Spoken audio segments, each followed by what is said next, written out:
Mr. President, esteemed colleagues, ladies and gentlemen, imagine a house, Mr. President, an unfinished one that is still being built. Where do we begin? Of course, with solid foundations, a level ground, as well as an honest blueprint. Hindi pwede ang mga shortcut. Hindi pwedeng madaliin. Kung babaliwalain ng mga architects at mga engineers ang mga basic requirements, hindi magiging matibay ang itatayong bahay. Maari itong magdulot ng panganib, hindi lamang sa mga maninirahan dito, kundi maging sa ibang mga kabahayan sa paligid nito. If any of us happen to discover that the house we were living in was structurally unsound, we would likely scramble to have it retrofitted. We would probably file cases in anger against developers. I doubt any of us would simply shrug our shoulders, saying, andito na tayo hayaan na lang. Now, imagine a house of representatives that built and filed the impeachment complaints against Vice President Sara Zimmerman Duterte. Trabahong inupuan sa simula. At noong papalapit na ang deadline, biglang naging buzzer beater. Mabilisang pinasa sa atin at ngayon, tayo naman ang pinipilit at minamadali. Pinapagalitan pa nga, that is your sworn duty. Tama na ang pamumulutika. This is undue delay. Sandali. Bakit kaya sa pagkakataon at pangyayaring ito, tila madali lang para sa atin ang sabihin, andito na tayo Andyan na nga Mr. President, the House of Representatives are of the belief that they have built a solid case against Vice President Sara Zimmerman Duterte, prompting them to file an impeachment case. But how sound are the foundations of this impeachment case filed against the Vice President? Kagaya po ng konstruksyon ng isang bahay, ang proseso ng impeachment ay kinakailangan na nakatungtong sa isang solidong pundasyon. Ibig sabihin, ang mga arkitekto na pasimuno nito ay may tungkulin na tiyakin na may tatayuan ang kanilang mga akusasyon. Ngunit, ang impeachment ay isang proseso na hindi nakasalalay lamang sa mga arkitekto o mga instigador nito. Sa totoo lang, pinakamadali ang naging gampanin ng HOR sa proseso ng impeachment. Yun ay ang pagbubuo ng mga akusasyon, Mr. President, kahit sino po ay maaring magparatang kung kanino man. Sa bahagi naman po natin, ang pinakamahirap, ang paghusga, ang paggawad ng isang hatol na makatarungan at katanggap-tanggap.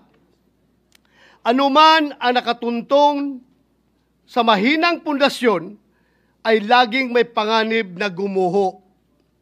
Kung ang isang impeachment case ay minadali at nakasandig sa paghihiganti at pamumulitika, ay may halintulad sa isang strukturang itinayo sa gilid ng bangin. Bagamat tungkulin o obligasyon natin sa Senado na mag-convene bilang impeachment court, responsibilidad din natin na maging mapanuri at critical sa impeachment complaint na ipinasa rito sa ating bulwagan. As I usher in my 6th year in the Senate, my 39th year in public service, Mr. President, I can say I have gotten better at spotting irony.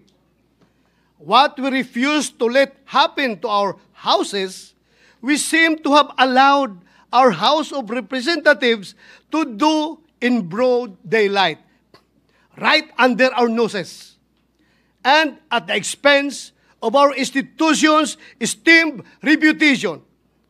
With this, Mr. President, my dear colleagues, allow me to express my serious concerns surrounding the constitutionally unsound foundation of the articles of impeachment that the Senate is set to tackle.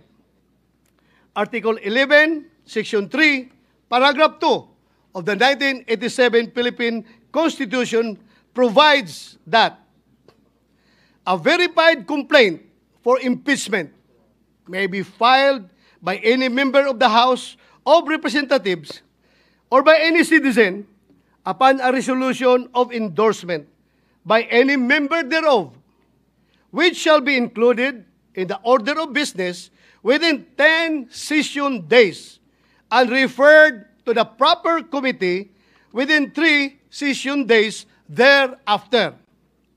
Keeping in mind the aforementioned constitutional provision.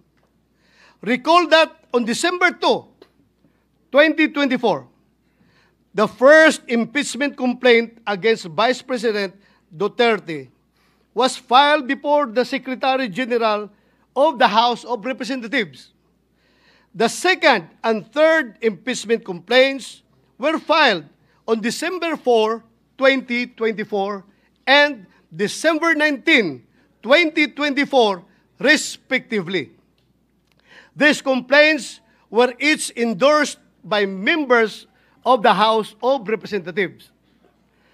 While the Constitution requires that a complaint for impeachment must be included in the order of business within 10 session days, the House of Representatives Rules of Procedure in impeachment proceedings require the Secretary General to immediately refer the complaints to the Speaker. Despite this, no action was ever taken by the House on the 3 impeachment complaints filed. Hindi po ito simpleng pagkalimot, Mr. President. Ito po ay tahasang pagsantabi ng kanilang internal rules at constitutional provision. Sinadya po nila na baliwalain ang konstitusyon. Maliwanag po ito sa mga naging panayam kay House Secretary General Velasco. In media interviews, the Secretary General publicly disclosed that the members of the majority of the House of Representatives asked him to withhold the transmittal of the impeachment complaints to the Speaker.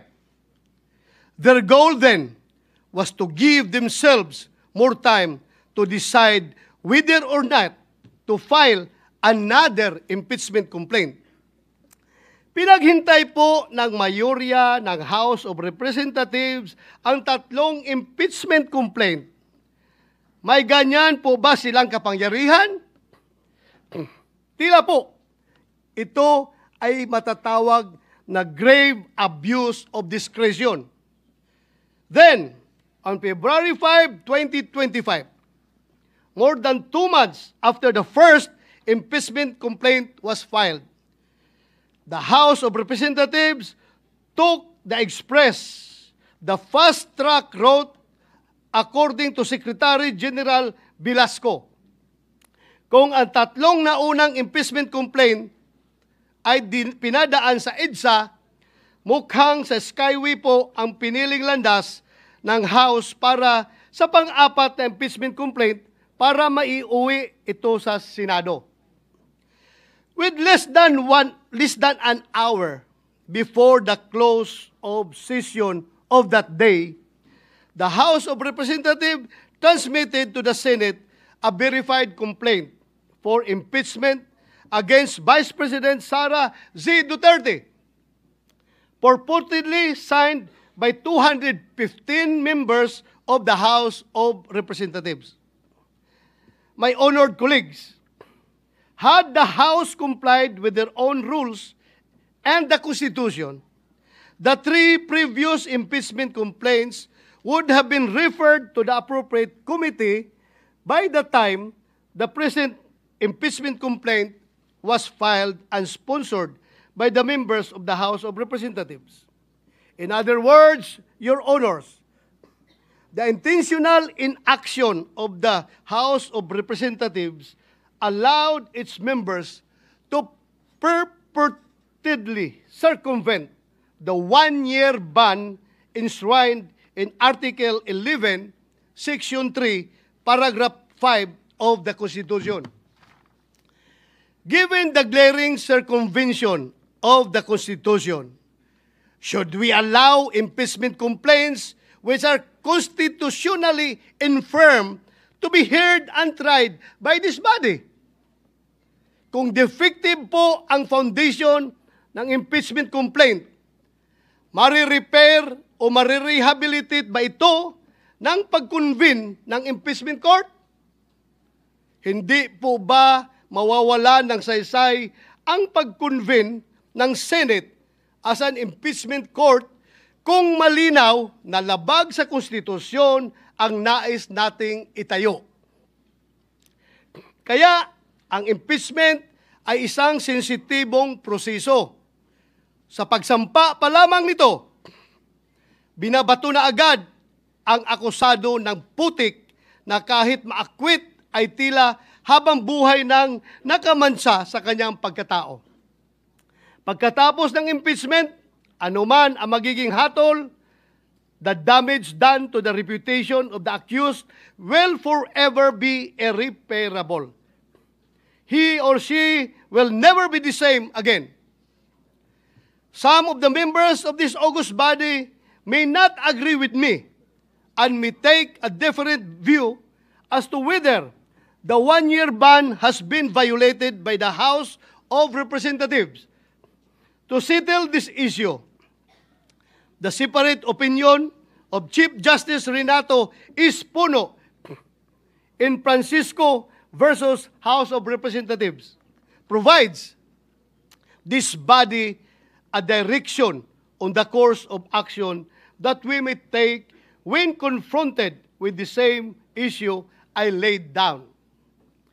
Former Chief Justice Espuno said that before the Senate is convened as an impeachment court, the Senate, which has primary jurisdiction over the case, can already decide the question on whether the 1-year ban has been violated or not. That is why, insisting ako na ma-deliver ito before we convene as an impeachment court.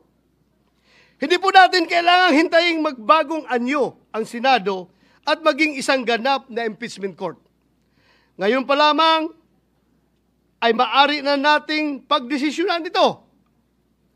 Sumunod ba sa saligang batas at sa internal rules ng mababang kapulungan ang impeachment complaint na kanilang ipinasa dito sa Senado? Nasa Senado po ang pagkakataon upang magwasto. Kung minadali ng isuar ang impeachment complaint, bakit kailangan natin itong tumbasan ng kaparihong kawalang pagpapahalaga sa tamang proseso? Madalas po natin sabihin, dito sa ating kapulungan, we are men and women of rules. Manatili po tayong ganon, malayo mula sa ingay at impluensya ng kung sino mang may mga personal na interest at pakinabang sa pagmamadaling ipinipilit sa atin. Mr. President, the inaction of the House of Representatives resulted not only in a possible violation of the Constitution, but in another justiciable controversy. It is worthy to note that its new Congress, empowered by a fresh electoral mandate in both the House of Representatives and the Senate, is not bound by the legislative actions of its predecessors. Hindi po natin maaring pilitin ang mga papalit sa atin sa future congresses na ipagpatuloy ang anumang ating nasimulan. Sabi nga po ni President Chis Escudero kahapon,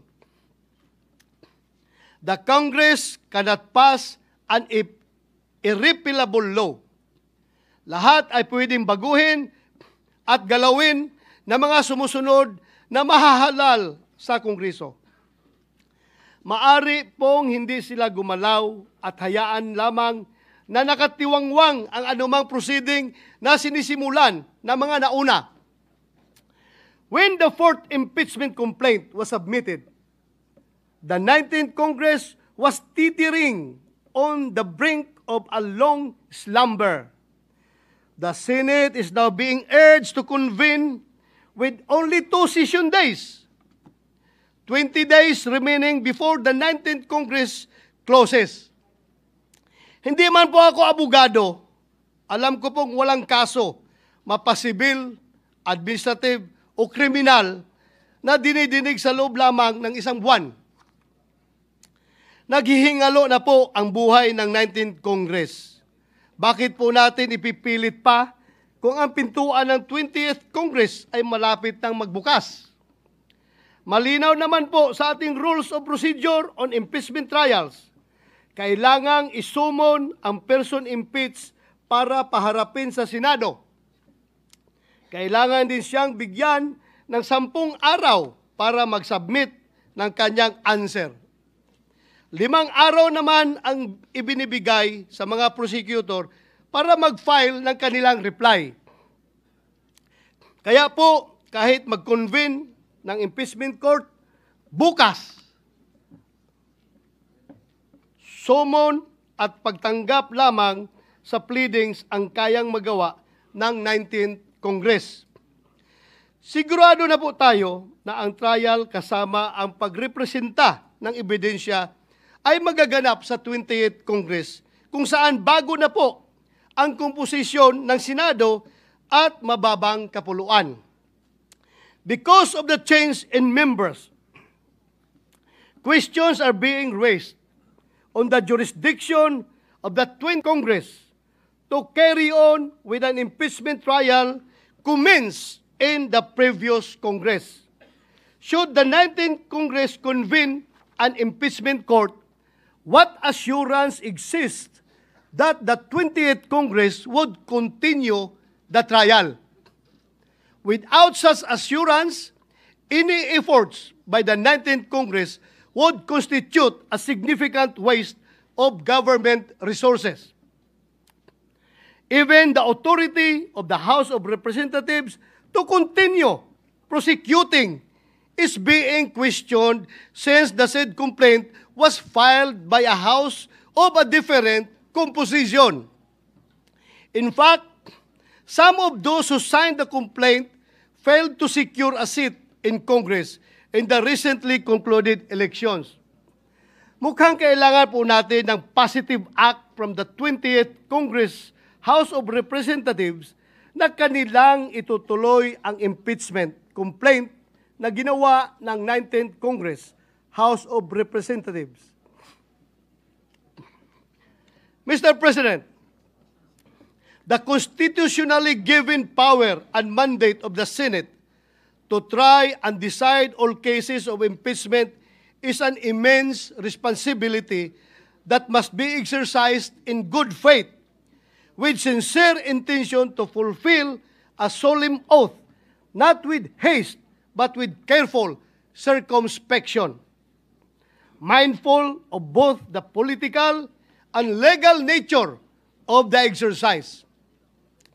Ang impeachment ay isang proseso na hindi lamang mag-aalis sa pwesto ng isang mataas na opisyal ng pamahalaan. Ito ay isang armas laban sa sinuman na hindi umaayon sa kagustuhan at mga interes ng mga kaaway sa politika. Ito ay apoy na hindi lamang nakapapasok, kundi may kakayahan na tupukin at sunugin hindi lamang ang isang bahay, kundi isang buong komunidad. Mapanganib ang impeachment sa kamay ng mga mapagsamantala. Inilalagay ang impeachment para protektahan ang taong bayan, hindi isakdal at hiyain ang kumakatawan sa kanila. In the 2012 case of Chief Justice Renato C. Corona versus Senate of the Philippines, the Supreme Court declared impeachment, described as the most formidable weapon in the arsenal of democracy, was foreseen as creating divisions, partialities, and enmities, or highlighting pre-existing factions, with the greatest danger that the decision will be regulated more by the comparative strength of parties than by the real demonstrations of innocence or guilt. The House of Representatives, in transmitting the articles of impeachment to the Senate at the last hour and after refusing to act for over 2 months on 3 previously filed complaints pending with the House Secretary General, has instead placed the Senate in a tight and impaired position where any decision, action, or inaction on its part will be put into question. An acquittal, conviction, or even the propriety of proceeding with trial will be hounded not only by legal or constitutional questions, but by accusations of extreme bias, partiality, and lack of sufficient deliberation. Lagi kong sinasabi, Mr. President, hindi ako abogado. Nevertheless, this cannot disqualify me from speaking against possible constitutional blunders. Hindi kailangan maging engineer para masabi ng isang tao na unlivable at hindi ligtas ang isang bahay o building. Alam nyo, alam natin, kung kailan matibay at pulido ang pagkakagawa, katulad ng isang bahay na bato. Alam din natin kung kailan hindi. When the floor starts to crack, when the walls begin to shift, and when leaks appear where there should be none, there and then, Mr. President, there and then, forthwith, we say, this was not built well. Gayon din sana sa impeachment case na ito. The cracks and holes have begun to show. Alam nating may mga tanong na hindi pa nasasagot, lalo na patungkol sa constitutional soundness ng nasabing impeachment complaint. It is my humble opinion then, Mr. President, that with this knowledge must come swift and intelligent action.